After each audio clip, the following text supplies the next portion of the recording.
Salut! Astăzi 26 iunie. Eu m-am pornit cu bicicleta mea de mountain bike să ridic vreo 2-3 dealuri.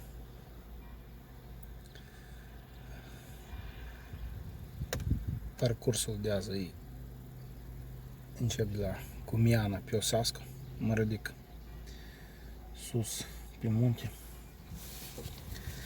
și ajung până la un vârf de munte, se cheamă Col del Pre.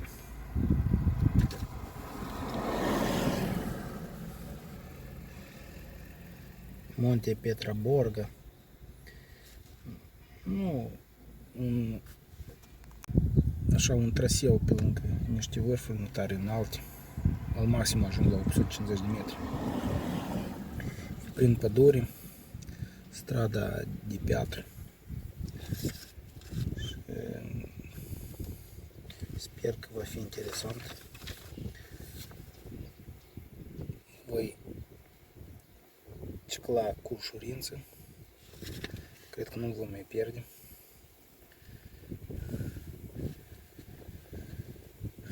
Și acum eu mă aflu în piscină. Mă îndrept spre Osasco, de unde eu voi începe. Iată am ajuns în Osasco. De aici eu mă voi porni. Las mașina la o parcare. Și iată chiar o clasă și la supermarket.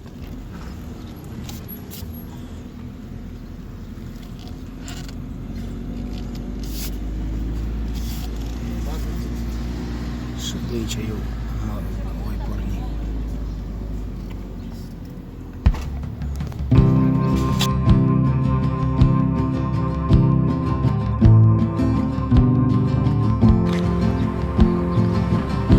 Iată eu m-am pornit. Cum mi-a explicat aici o scenă de parcare, că nu-i tare departe. Iată undeva ultima casă acolo trebuie de ajuns și apoi de acolo să începe parcursul montos. Deci satul de pe Osasco.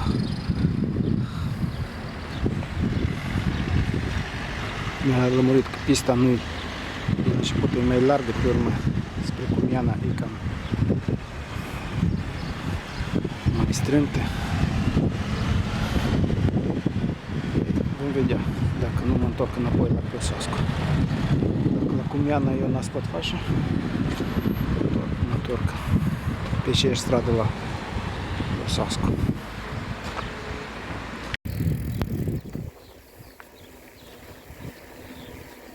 Iată eu de m-am pornit, am făcut undeva pe kilometru și acum caut fracțiune campetă. De acolo se încep strada ciclabilă de mountain bike. Zicem că e sat.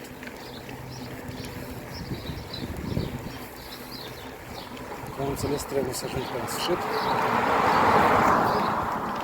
Și acolo în partea dreaptă sunt indicații care nu vor purta spre Col del Pre, prima punct de referință. 730 de metri. Vi pare nu prea înalt, dar de la 200, 700 destul de înalt. Doar 2 km.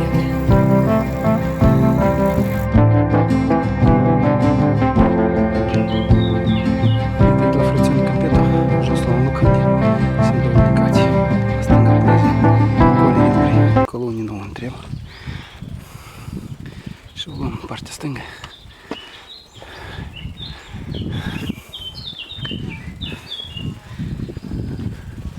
Aici se sfârșește satul Piosasco. Și de aici, pe moment, de la 300 de metri, 400 de metri avem de mers în 3 km. Asta nu-i tare greu. Cred că undeva în timp de vreo oră se poate de ridicat. Asta e o zi de vară. În pădure nu-i tare cald, răcoros. Dar eu am asudat deja, făcând 2 km numai. Poate mai sus va fi mai răcoros. De la semnul care am văzut jos, peste vreo 300 de metri, am găsit alte semne. Iată aici scrie localitatea Ciampeto, 431 de metri. Școală del Prea, la stânga, 700 de metri, într-o oră. Și apoi Monte Pietra Borgo, în 2 ore. La dreapta Monte San Giorgio.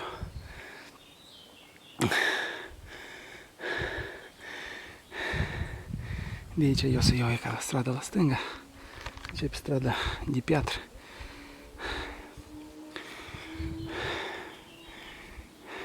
De aici se începe.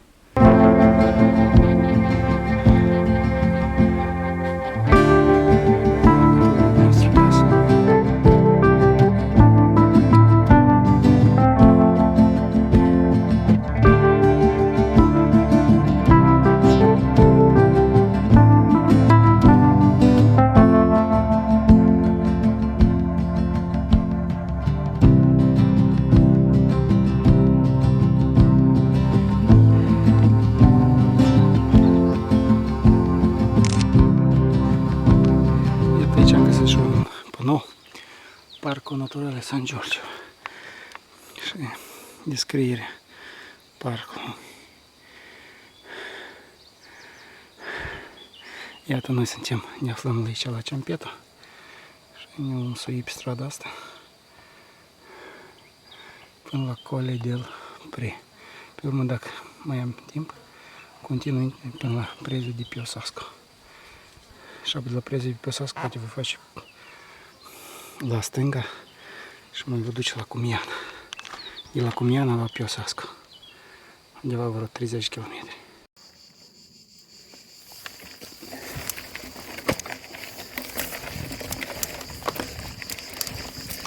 Iată strada care ajunge la Col del Pre.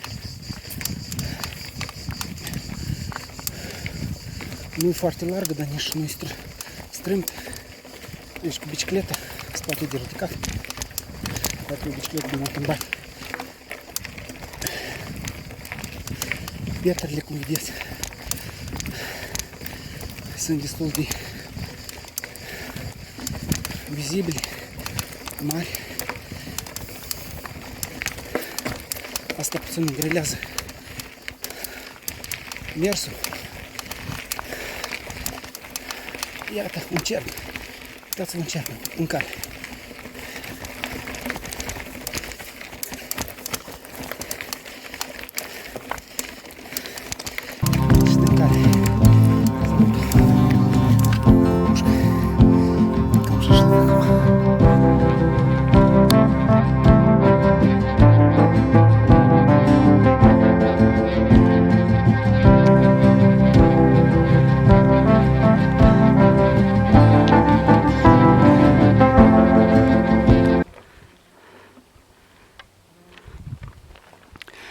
Iată, am ajuns undeva la turnatele 4.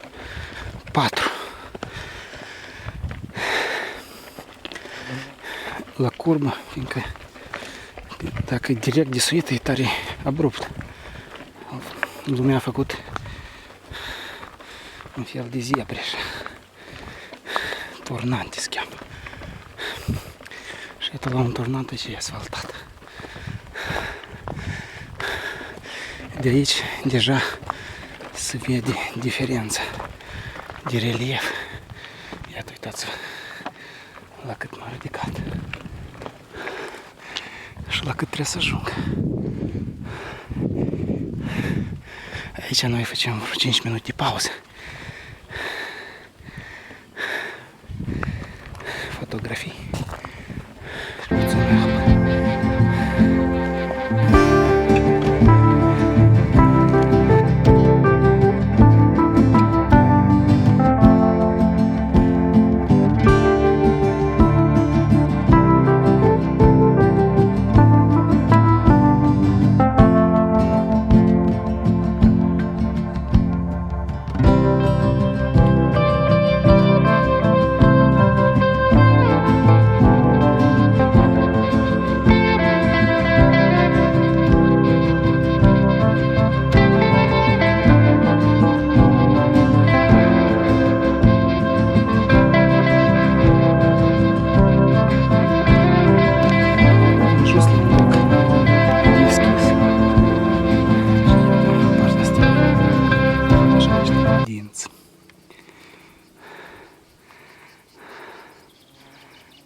Asta e abia începutul munților Alpi. Deci iată după dinții ăștia se văd Pinirolul. Și iată în calea mea vine un bătrânel tot cu bicicleta.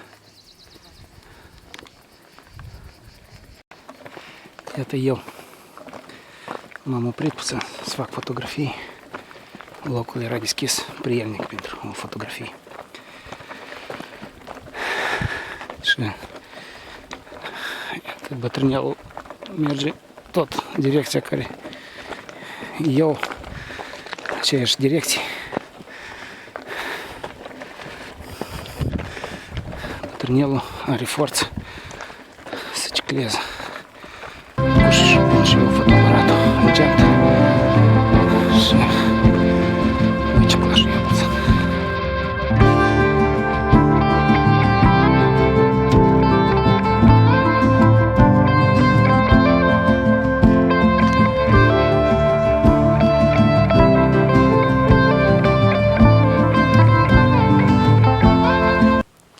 Iată am ajuns la niște indicații.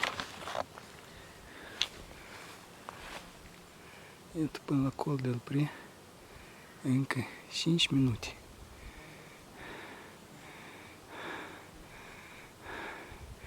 Cinci minute.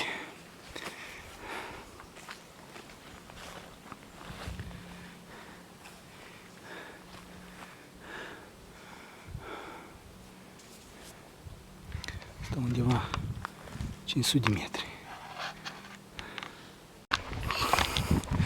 Iată încerc să filmez mergând cu bicicleta, cu o mână, ținând fotoaparatul în mână și cu alta de volan.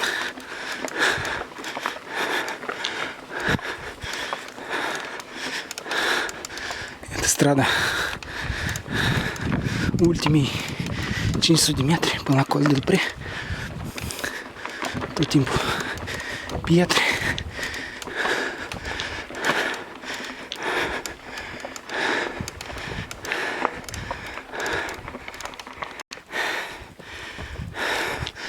Iată.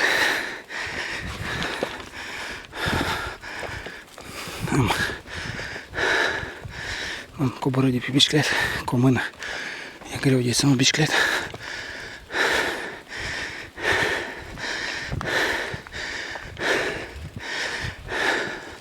Trebuie să filmez cu fotoaparatul, fiindcă telefonul mai comod cu telefonul. Iată, el stă pe volanul bicicletei, dar telefonul am numai 10 minute și vreau să filmez când mă întorc înapoi.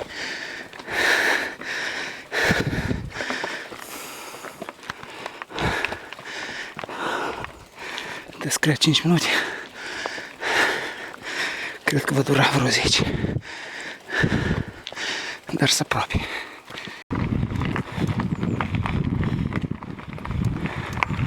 Iată, m-am urcat pe bicicletă înapoi. Fiindcă aici e o stradă asfaltată, acoperită cu pietre mărunte și ușor de pedalat cu o mână. Și iată, Ajungem de urmă bătrânel. El mai puțin s-a oprit. Eu am făcut pauză să fac fotografii, video.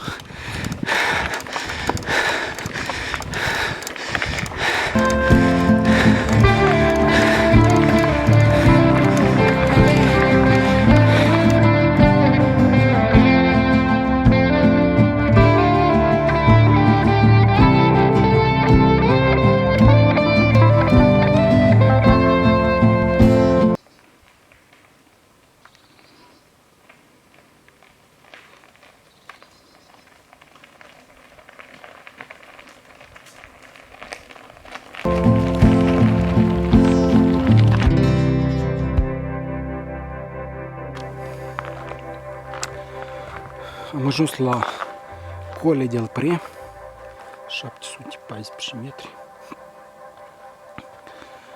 Și aici eu voi lua. Iată, pe cartealul ăsta nu indicare. Voi lua spre Monte Pietraborga, care se află la 926 de metri. Asta vârful, dar eu voi ajunge undeva la 850. Undeva 100 de metri în 3 km, nu-i. Acum va fi mai plăcut, fiindcă până acum a fost foarte abrupt, foarte greu de suit. Am obosit și am sudat. Și iată, noi ne aflăm aici la Colle del Pre. Colle del Pre. Și eu voi face strada spre Preze di Piossasco.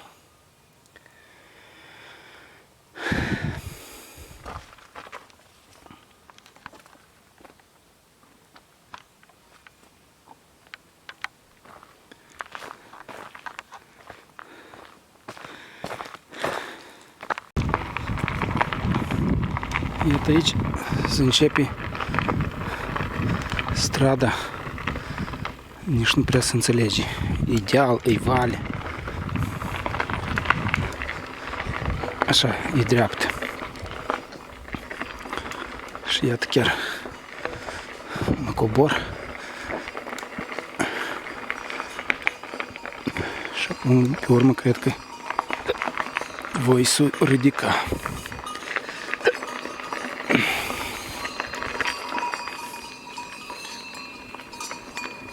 Și iată, în partea dreaptă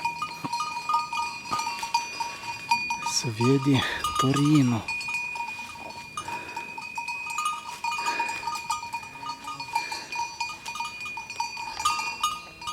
Apeliana, cred că. Și aici niște căprieți. Mănâncă ele copaci.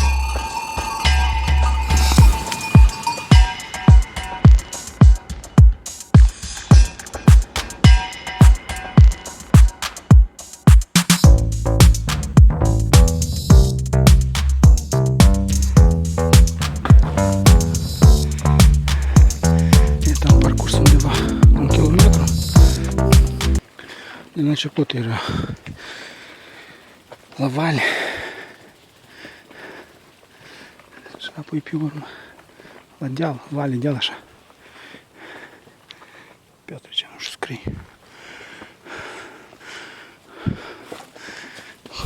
Un loc de atracție a turiștilor.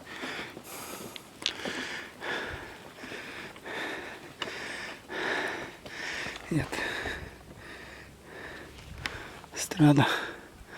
Vedeți puțin la deal așa.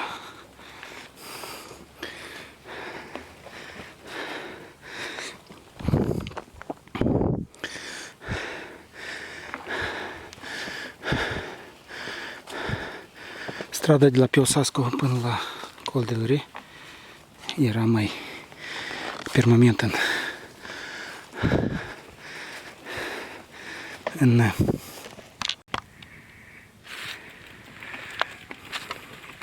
strada de la Piossasco era permanent la deal. Diferența e prima stradă cu asta. A doua are și deal și vale. porțiuni de locuri drepte unde poate mers și de luat un vid de aer, de odihniță în mers. Iată, de exemplu, aici. Eu acum las fotoaparatul.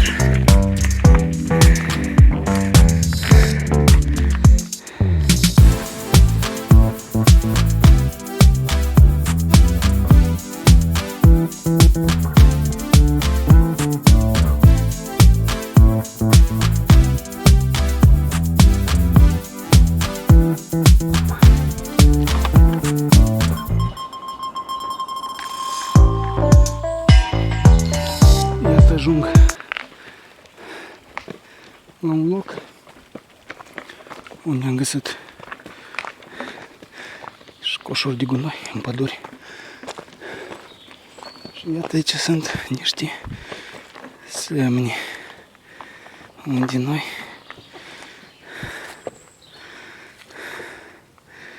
ne vom uita.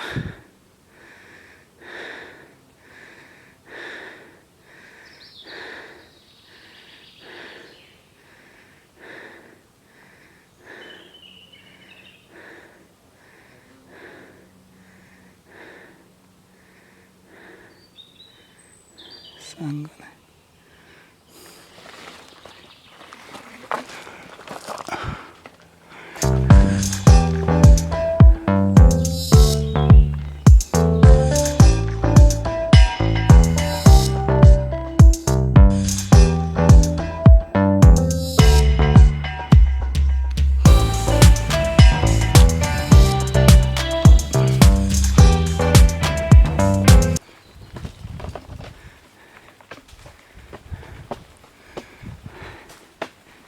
Am ajuns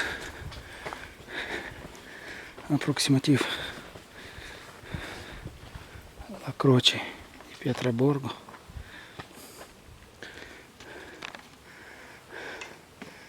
Aici, eu cum am înțeles, ca să ajung până la Cruce, trebuie să las bicicleta și să merg pe jos.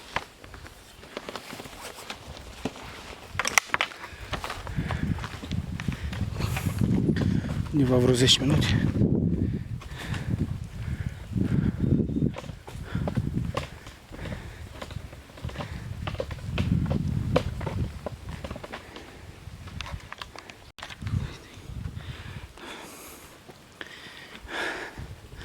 Deci, ca un fel de un vârf de munte.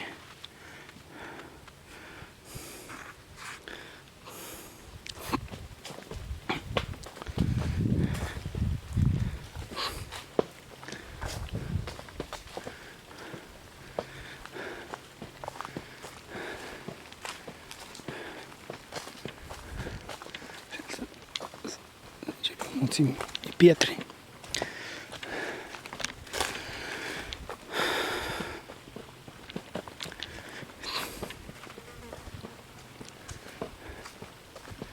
Cred că aici va fi sfârșitul turului meu, fiindcă deja au trecut aproximativ 4 ore. O, iată acolo așa o piatră foarte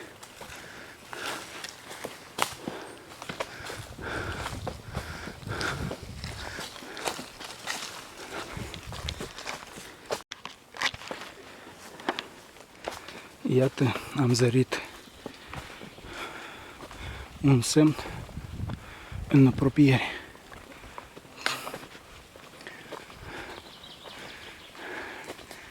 Sito dei Celti. Da, în internet era scris că aici au fost Celții.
Iată aici se aflau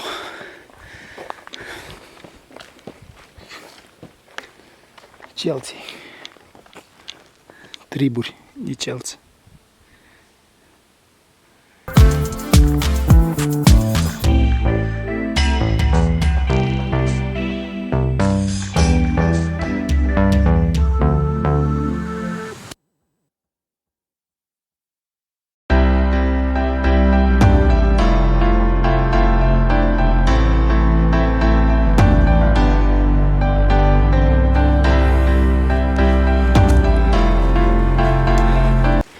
Iată, în sfârșit am ajuns la drumul, la strada care pot să iau spre Cruci. Numai că trebuie de făcut pe jos. Lăsăm bicicleta aici.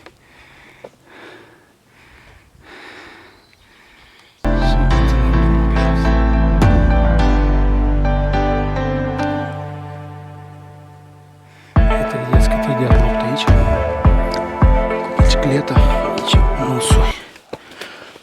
Trebuie de suit pe jos. Nu-i tare departe.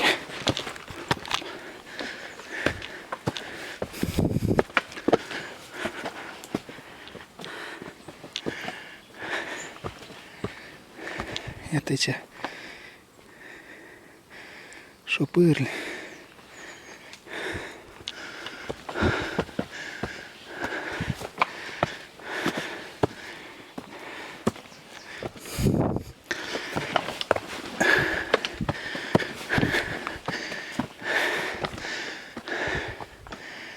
Și se deschide priveliște.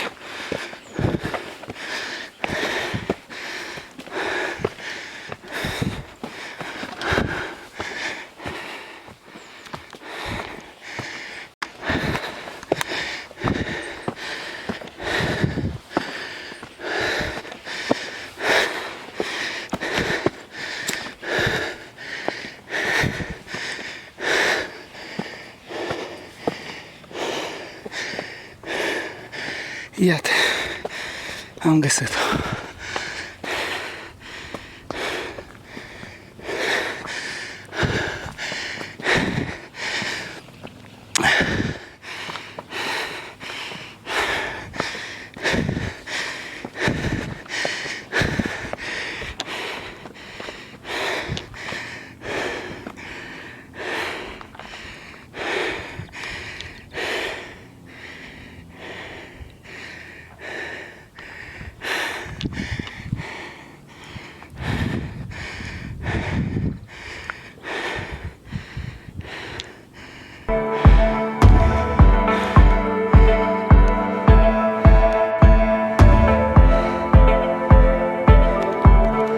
Iată, în partea asta, Torino, se vede tangențiala. Și iată două zgârii nori acolo, San Paolo, în partea stângă și în partea dreaptă. Totul.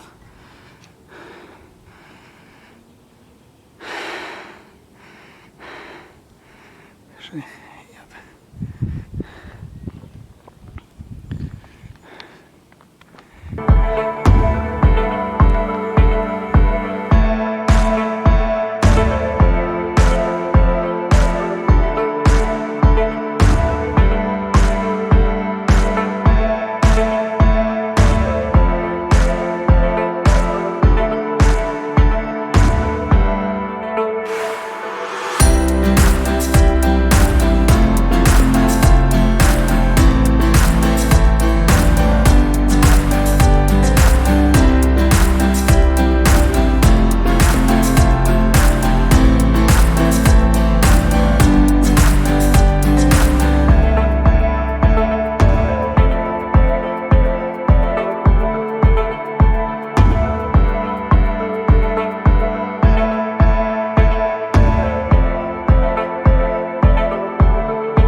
stâncă asta.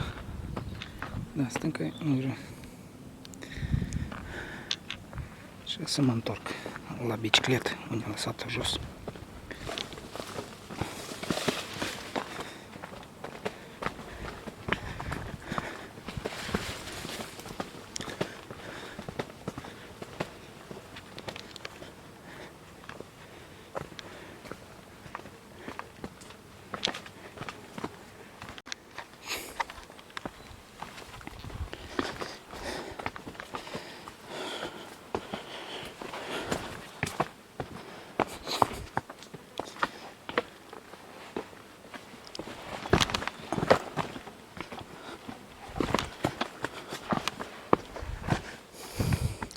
A fost greu de suit aici și de dat jos tot e greu.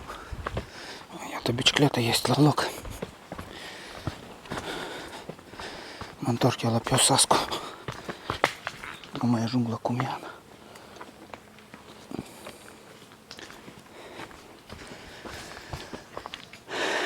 I-au rămas bun.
plecat pe lì sopra?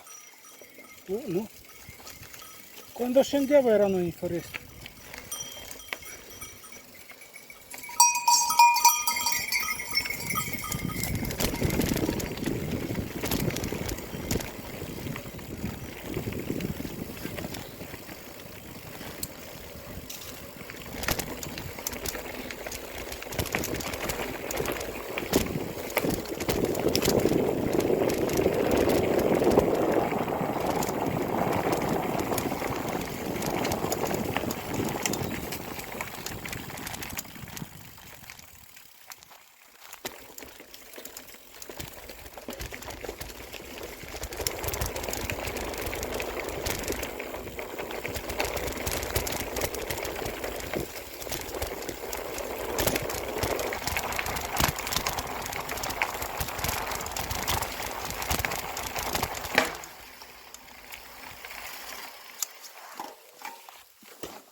Iată am ajuns înapoi la Col del Pre. Și aici eu fac o pauză.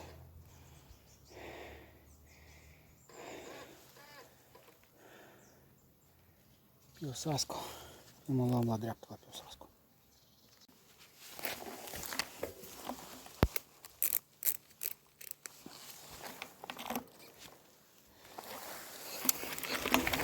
Iată de aici.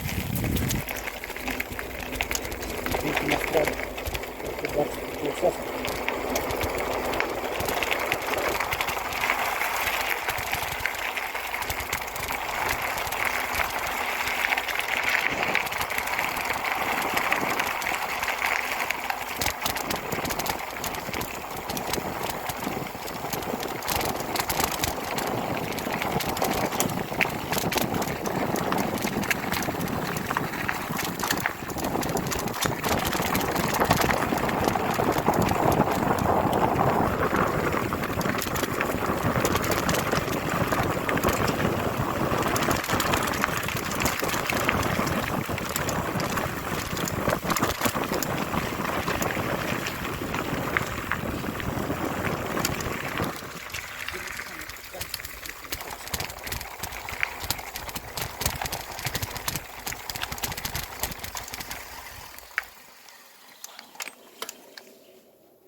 Ciao.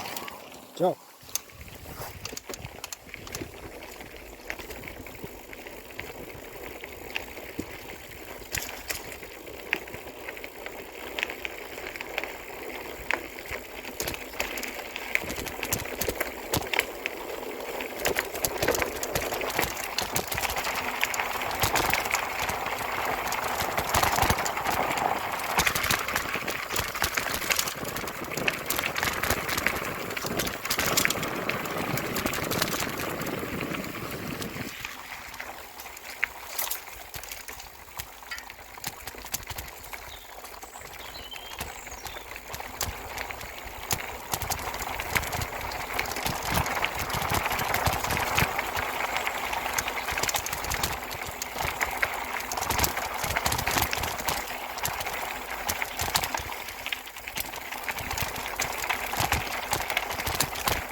Iată, ultima tur și am ajuns la strada asta.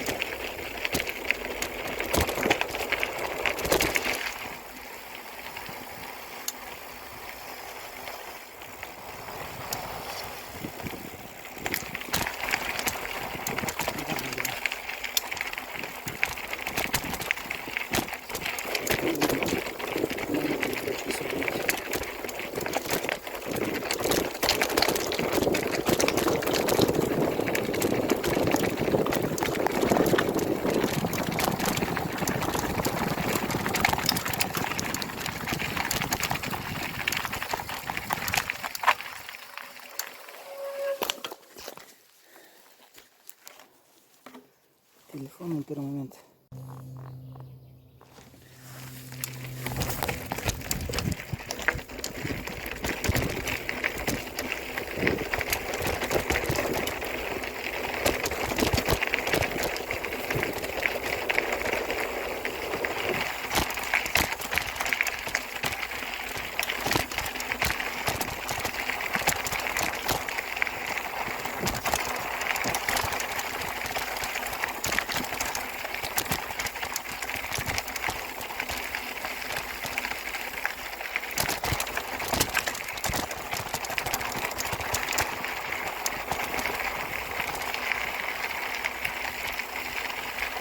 această stradă de deja bine.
Iată, am ajuns la strada asfaltată în sat,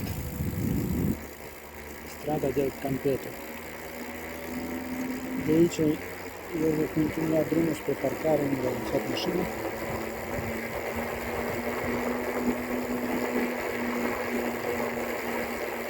Ziua de asta a terminat cu bine.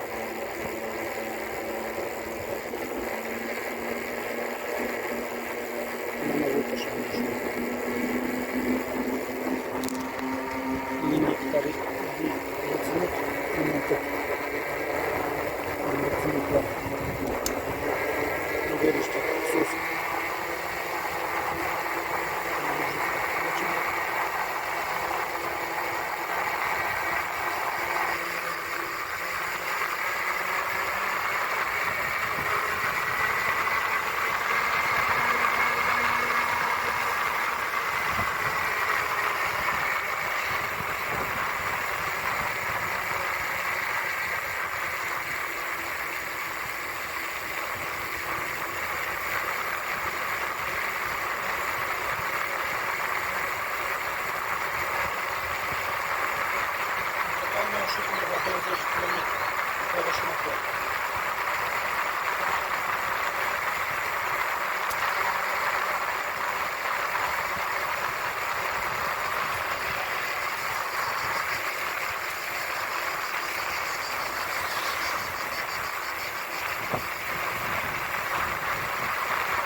Scusami, più sasco. Ce m-am înjurat. La stângă. Ajungem pe strada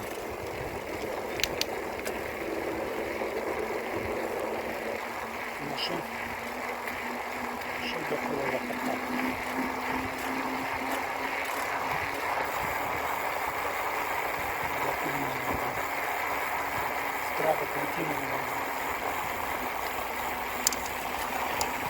Параллель физичку.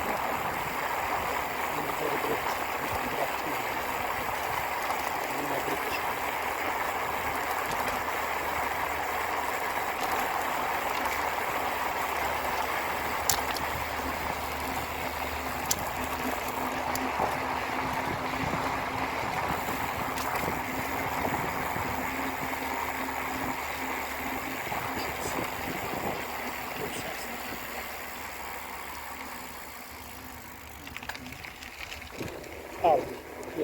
Це Ауди, не пасажирська Ауди. До якої не захочу. Чим давали, не хочу сюди.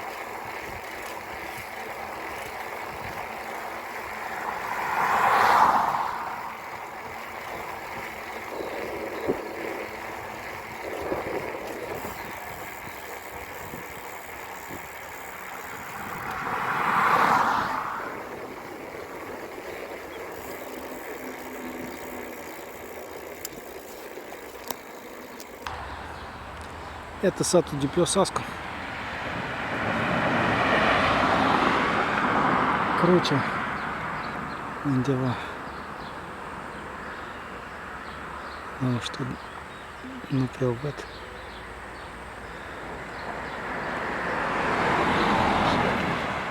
Где портали сведения.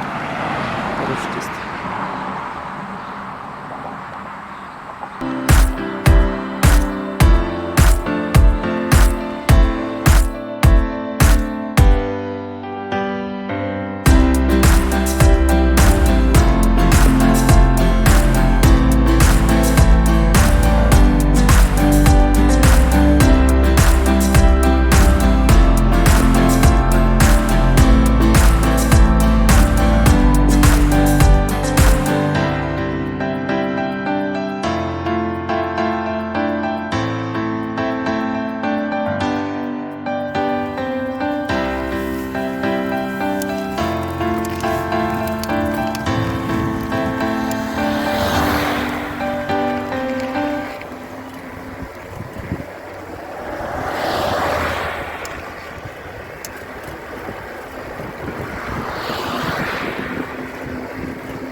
Ciao.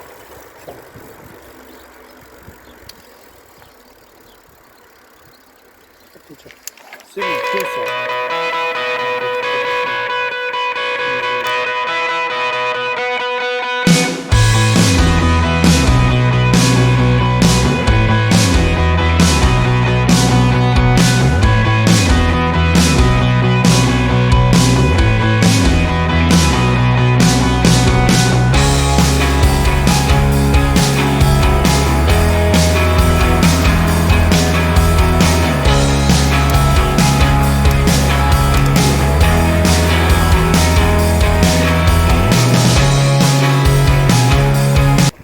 Я там слышу, там уже устроят портары. Висять машина. Città di Piosasco, gemellato con Gran Gravier.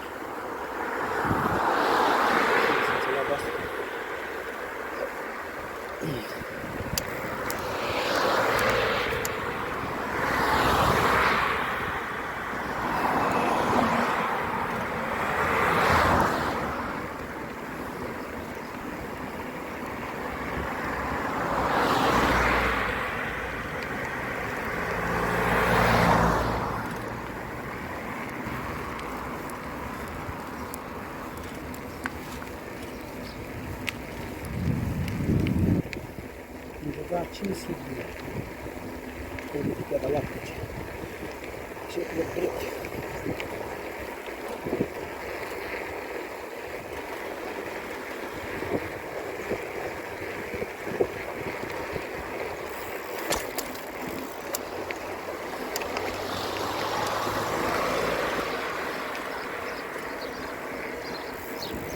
Iată, care